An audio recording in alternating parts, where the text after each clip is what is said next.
Hello साथियों, एक और नई वीडियो में आप सभी का स्वागत है। आज अपन बात करेंगे साथियों आपके एलडीसी के एग्ज़ाम के अंदर से एक मैथ का टॉपिक ले रहे हैं अपन। जैसे अपन रोजाना एक एक टॉपिक का अपन रिवीजन कर लेंगे जिसका अपना जल्दी जल्दी रिवीजन हो जाए। आज अपन ने लिया है मेरे भाई निर्देशांक ज्यामिति के बारे में अपन चर्चा करने वाले हैं। इसके अंदर से साथियों आपके एग्जाम में आपको 1 से 2 प्रश्न देखने को मिल जाएंगे। कितने मिल जाएंगे मेरे भाई? 1 से 2 प्रश्न आपको आपके एग्जाम में देखने को मिलेंगे। तो यहाँ पर से देखो साथियों कौन कौन सी चीज़ें अपने को याद रखनी है, इसके अंदर से कौन कौन से फॉर्मूले यूज़ कर सकते हैं, वो सारे अपन चर्चा करने वाले हैं। तो देखो साथियों सबसे पहले अपन बात करते हैं तो जो कोऑर्डिनेशन निर्देशन प्रणाली है उसमें से आपको याद रखना है। अगर एक्स एक्सिस पर बात हो तो मेरे भाई यहाँ पर से इस प्रकार से क्षैतिज रेखा होगी। अगर वाई एक्सिस पर बात हो तो मेरे भाई ऊर्ध्वाधर रेखा होगी, याद रखना है। ठीक है। एक मूल बिंदु बात करें तो मूल बिंदु के जो निर्देशांक होते हैं वो 0 0 होते हैं, ये भी याद रखना है। ठीक है। आगे बात करते हैं देखो साथियों बिंदु अक्ष, बिंदु पी है, बिंदु पी वाला यहाँ पर से दिखा रखा है। तो यहाँ पर से अक्ष अक्ष में बात करें तो देखो क्या जाता है, अक्ष है वो भुज की लंबाई के बारे में बात करो तो वाई अक्ष से लंबवत दूरी पर है। दूसरा अगर बात करें वाई कोटि के अंदर से बात करें तो अक्ष अक्ष पर आपको देखने को मिल जाती है। यहाँ पर से देखो साथियों अगर अक्ष अक्ष पर स्थित बिंदु है उसके निर्देशांक अगर बात की जाए तो अक्ष तो क्या होगा मेरे भाई होगा, लेकिन वाई की वैल्यू होगी वो 0 होगी। उसी प्रकार से अगर वाई एक्सिस पर बिंदु है तो साथियों यहाँ पर से क्या होगा, अक्ष की वैल्यू 0 होगी और वाई के निर्देशांक आपको देखने को मिलेंगे, याद रखना है।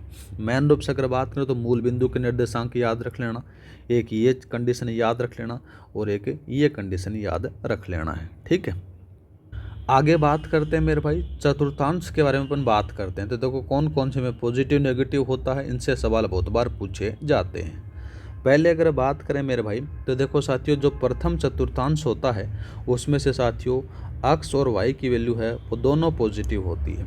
दूसरा अगर बात करते हैं द्वितीय चतुर्थांश में अगर बात की जाए तो एक्स की वैल्यू नेगेटिव होगी और वाई की वैल्यू पॉजिटिव होगी। वहीं पर बात करते हैं तीसरा जो चतुर्थांश है इसमें से एक्स और वाई दोनों की जो वैल्यू है वो नकारात्मक आपको देखने को मिलती है। वहीं चतुर्थ चतुर्थांश के बारे में बात करें तो एक्स की वैल्यू पॉजिटिव और वाई की वैल्यू नेगेटिव आपको देखने को मिलेंगी, याद रखना है। जैसे ही सिंबल दे रखा हो उस सिंबल से पहचान सकते हो। आपसे सवाल पूछ सकता है, कोई भी निर्देशांक दे दिया गया और आपसे पूछ लेगा निम्नलिखित में से ये जो मान है ये कौन से चतुर्थांश के हैं, तो आप इनका जो चिन्ह देखकर बता सकते हो कि आपको यहाँ पर से ये है। ठीक है। जैसे आपके पास में सवाल दे दिया गया -3 और 4 दे दिया गया, कौन से चतुर्थांश है, ये एक्स की वैल्यू आपको पता है मेरे भाई, किसको पता है, ये एक्स की वैल्यू है। ठीक है। और ये वाई की वैल्यू है।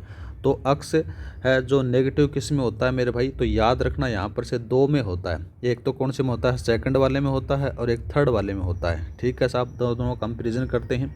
दूसरा वाई की वैल्यू है वो पॉजिटिव है तो ये यहाँ पर से कट जाएगा और ये बचेगा आपका। तो यहाँ पर से आपको याद रखना है कि सेकंड चतुर्थांश के अंदर से ये मान है। ठीक है। इतना आपको याद हो चुका होगा। आगे बात करते हैं दो बिंदुओं के मध्य दूरी ज्ञात करने का एक फॉर्मूला है। जैसे अपने पास में से P से Q तक को आपको निर्देशांक दे दिया जाएगा, जैसे P के ये है Q के ये हैं, इनके मध्य की दूरी आपको याद रखनी है। तो P और Q के मध्य की दूरी के अंदर से बात करें तो x2 - x1 का होल स्क्वायर -y2 - y1 का होल स्क्वायर और बाद में रूट लगा देना।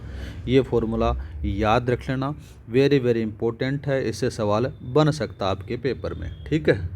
एक विशेष स्थिति भी अपन देखते हैं। विशेष स्थिति में बात करें तो अगर मूल बिंदु से, जैसे अपने पास में दिया कि मूल बिंदु से बिंदु P है तो यहाँ तक की दूरी पूछी जाती है, तो इसका OP की जो दूरी पूछेगा तो क्या आ गया, x² + y² वाला फॉर्मूला अपने को याद रखना। ये दोनों फॉर्मूले हैं, ये वेरी वेरी इंपॉर्टेंट हैं।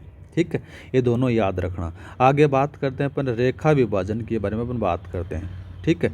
इसके अंदर से साथियों आपके पिछली बार भी सवाल आया था, उससे पहले भी सवाल आया था, हर बार सवाल आता है। ठीक है। इसका आपको 2 फॉर्मूले याद रखने हैं। एक आता है मेरे भाई अंतः विभाजन का। ठीक है।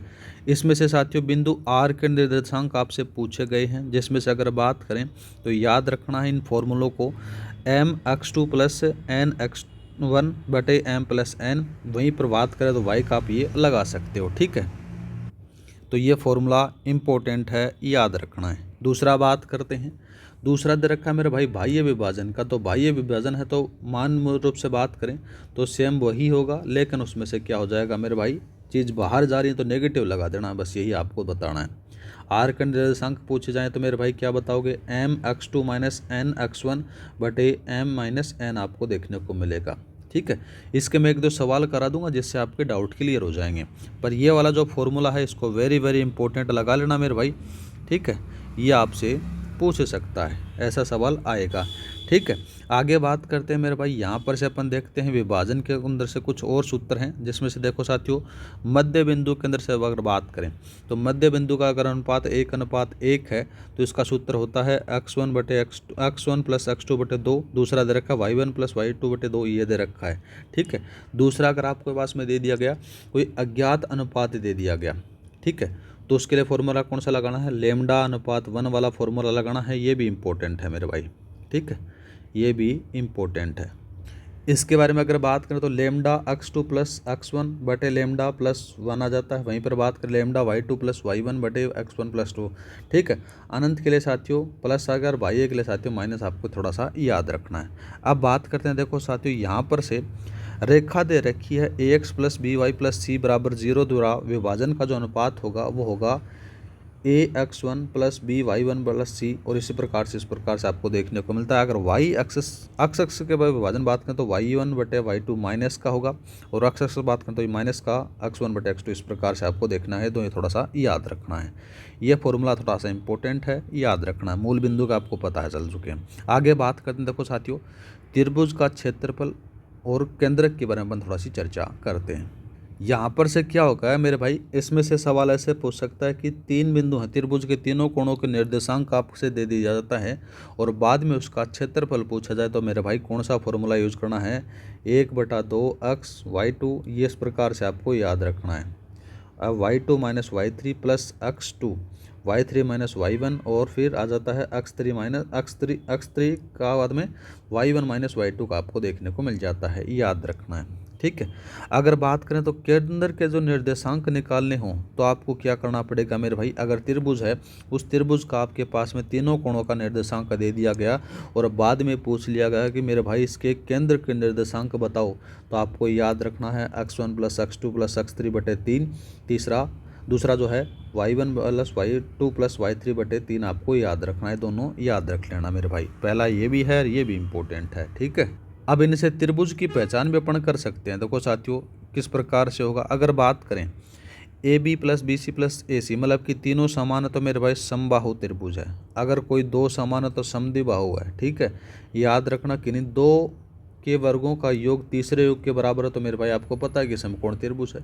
दूसरा बात करें कि नहीं, दो का योग तीसरे के बराबर है तो त्रिभुज ने, याद रखना मेरे भाई कि नहीं, दो का योग बराबर तीसरे के बराबर है तो त्रिभुज नहीं बनेगा, बिंदु क्या होगा, सरेखीय होगा, ये भी याद रखना है, वर्ग के बराबर होना चाहिए।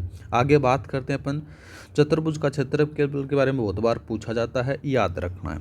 यहाँ पर से अगर बात करें, यहाँ से या तो वर्ग दे देगा, उसके निर्देशांक दे देगा, जिस इस प्रकार से जैसे इसके निर्देशांक दे दिए गए, इसके निर्देशांक दे दिए गए।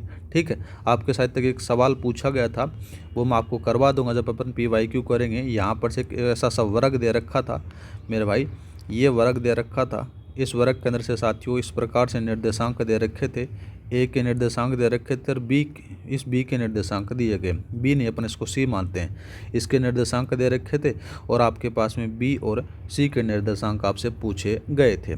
ठीक है, तो यहाँ पर से अपन क्रॉस डालते हैं तो आराम से इसका निकाल सकते हैं। तो यहाँ पर से अपन बात कर रहे थे किसके बारे में, चतुर्भुज के क्षेत्रफल के बारे में बात कर रहे थे। चतुर्भुज का अपने पास में से चारों भुजाओं का निर्देशांक दे दिया गया, उसका अगर आपसे क्षेत्रफल पूछा जाए तो मेरे भाई ये वाला फॉर्मूला याद रखना है। ठीक है, फॉर्मूले में कहा गया है 1/2 x1 y2 minus x2 y1 plus का x2 y3 minus x3 y2 आ जाता है, प्लस x3 y4 माइनस का x4 y3, इस प्रकार से आपको ये याद रखना है।